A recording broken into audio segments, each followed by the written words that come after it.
Uma transmissão da Academia Dinamis de Engenharia Geotécnica, com a nossa live de sexta-feira. Ontem eu falhei, exatamente melhorando aqui meu setup de gravação, e retomo então hoje. E amanhã, sábado, eu vou fazer a que eu não fiz ontem, a de quinta-feira. E nós estamos dando continuidade ao que falamos no domingo passado. Essas lives vão ao ar, né? Na quinta, na sexta, às 19 e domingo, às 10. E também tem uma live que nós denominamos Mentoria, Transformação da Mente, no sábado, às 10 horas. Acompanhe os nossos trabalhos, se inscreva no nosso grupo do WhatsApp para participar dos workshops gratuitos, todo dia às 17 horas, às 16 horas, até às 17.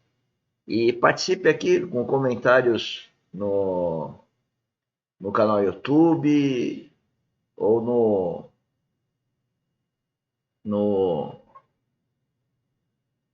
Instagram, Engenheiro Mauro Lozano.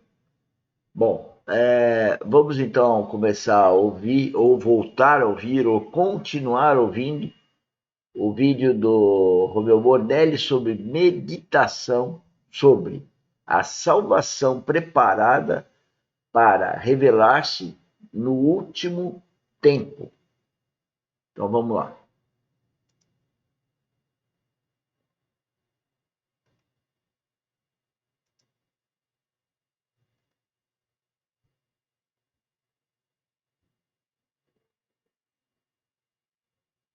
A nossa fé. E ainda permaneceis nos vossos pecados. E ainda mais. E agora ele entra no nosso assunto. Até aqui ele falou de Cristo. Agora ele vai falar de nós. Dos santos. Daqueles que pertencem a Cristo. E ainda mais, verso 18. Os que dormiram em Cristo pereceram. E aí ele conclui assim. Se a nossa esperança em Cristo se limita apenas a esta vida, somos os mais miseráveis e felizes de todos os homens. Que verso, meus irmãos. Porque realmente a nossa tão grande salvação garantiu para nós um corpo glorioso, do qual nós participaremos, para uma relação extremamente mais avançada do que a que temos hoje com o nosso Senhor, perfeita, completa e eterna. Agora, mesmo pertencendo a Ele, aqui, nós ainda enfrentamos as dores relacionadas a esse velho tabernáculo, com tudo que implica. Não são apenas as dores diretas nele, não, da sua própria degeneração, não. São as dores circunstanciais também, a vulnerabilidade circunstancial, mágoas, frustrações, decepções, crises, não é? Angústias. Tudo que nós olhamos é uma marca de degeneração, é uma marca de pecado. Ele está falando que a Bíblia é muito clara em falar que esse corpo é um corpo, eu diria com a minha palavra, contaminado, doente, decadente, e que tem não só os problemas físicos, como de alma, né? E circunstâncias, mas tudo faz parte do que Deus tem para nós, com o objetivo de nos desenvolver, aquele que nasceu de novo, aquele que tem espírito vivificado, ser então agora regenerado, né? Ele pode então se considerar filho de Deus por adoção e seguir nesse processo de salvação, que é o que ele estava falando aí, a salvação preparada para revelar-se no último tempo. É uma marca de miséria. Será que nós somos cegos ao ponto de não ver isso no mundo no qual andamos? Nós estamos num jardim florido? Ou nós estamos circulando? Me lembro do nosso querido irmão, Fen, quando ainda estava entre nós, ele disse que quando nosso Senhor Jesus venceu a morte, ele foi o primeiro, por isso primogênito dentre os mortos, que traspassou a tampa do caixão desse mundo. Ou seja, todos nós, até que estejamos com ele, nós estamos circulando dentro de um esquife. É assim que o Novo Testamento vê este mundo.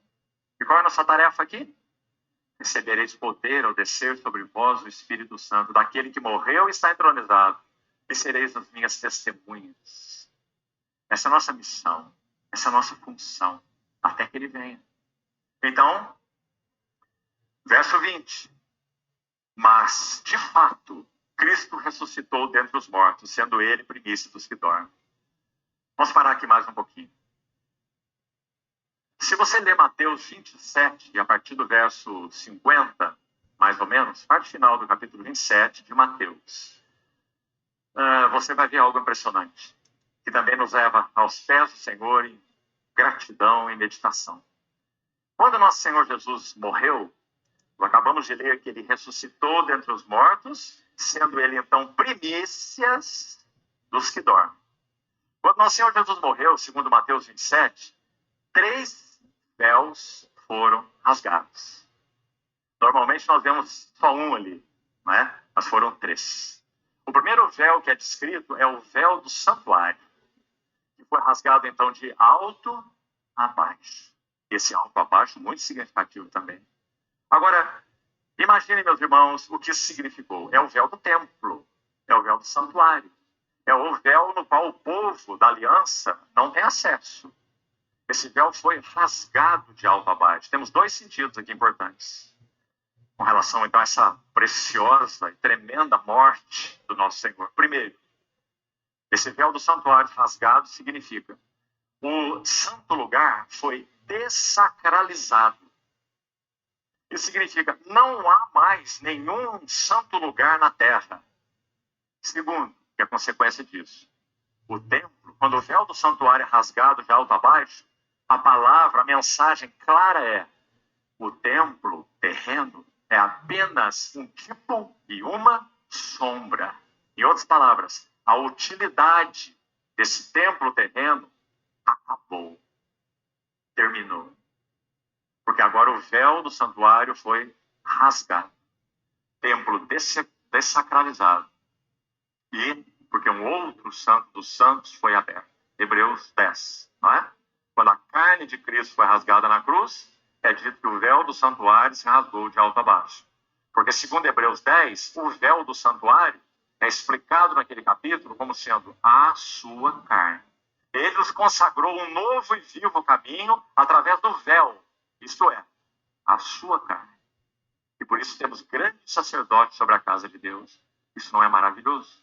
Então, se o verdadeiro véu, a carne de Cristo, foi rasgada na cruz, aquilo que é um tipo não permaneceria de pé, porque era apenas uma sombra. Então, o primeiro véu é esse, o véu do santuário foi rasgado.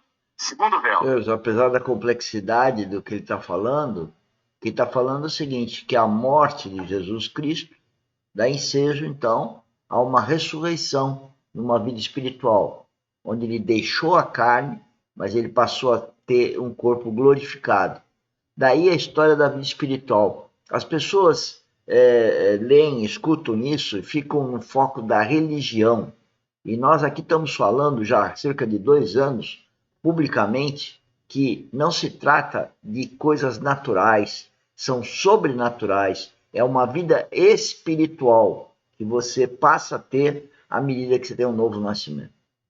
Vamos continuar escutando. O véu da morte, que tem sido então aí a nossa ênfase.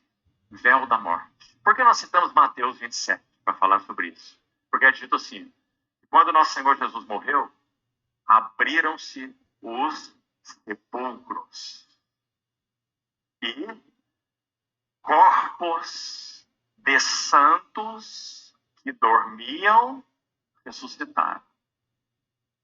E após a ressurreição de Jesus, vá com cuidado com as palavras, eles então saíram do sepulcro.